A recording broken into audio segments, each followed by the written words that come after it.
The Outpost, Season 1, Episode 3, The Mistress and the Worm. So, last episode, Talon accidentally released, or unintentionally released, I should say, a monster that goes around and it either has to feed or it has to kill, so it does some sort of annoying stuff like that. But she's all banged up, and so Jonzo is like bandaging her up and making sure she gets rest, hiding her in the basement. The city guard, Garrett, takes his friend because they were out fighting or doing something, defending the city. He got infected with the plague. So, they take him in there and he's dead. But I actually did like the banter between Garrett and Jonzo, like the characters. I thought was very well done.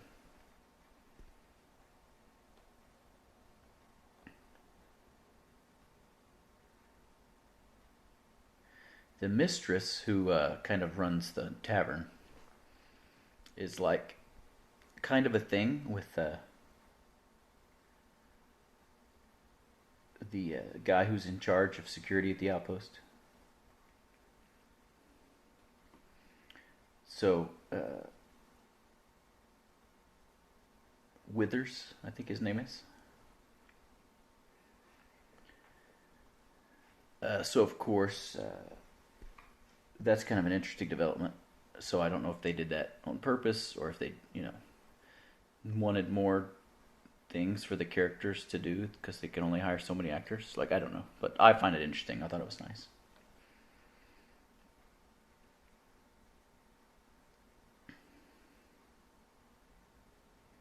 So they try to convince Talon to leave town.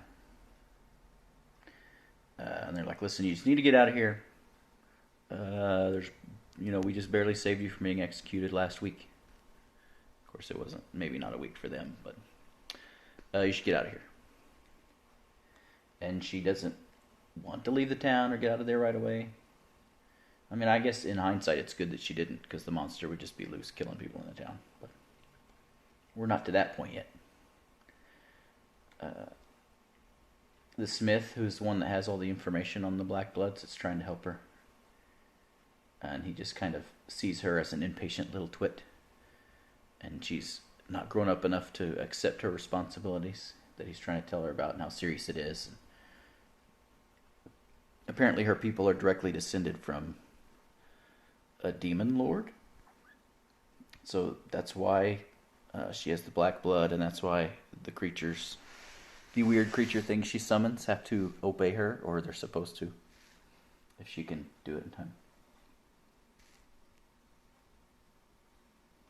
She's slowly making friends.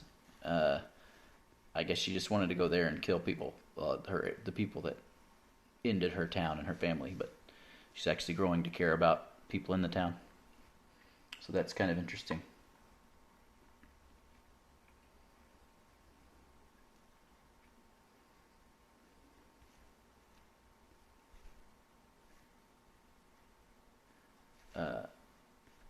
So Talon's considered kind of a fierce warrior.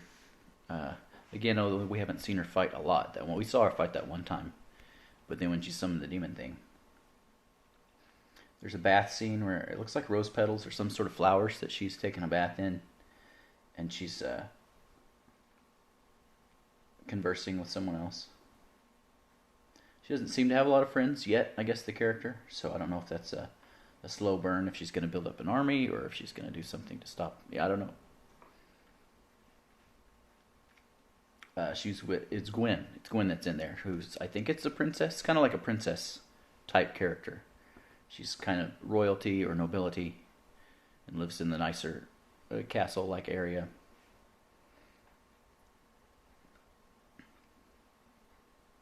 So it could be a friendship that's blooming, because she inadvertently saved her when she had, killed that one dude last week. It saved, and then Gwen saved her life by temporarily stopping her execution.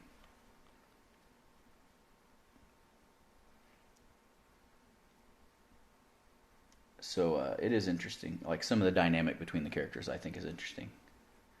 And some of the actors are way better than others. Which, I mean, you get that on a TV show like this, kind of a lower budget, but I still enjoy the show myself.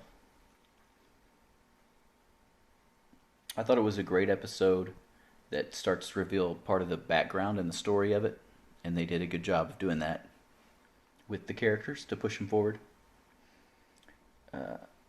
So there's more episodes to come, of course. It's going to speed up. It's kind of I wouldn't call it a filler episode when we don't know anything about the characters. Maybe later I would call it that if it was like season 4 or 5. But for now, I enjoyed it and I liked it. So, if you like my content, please like, subscribe, and see you next week.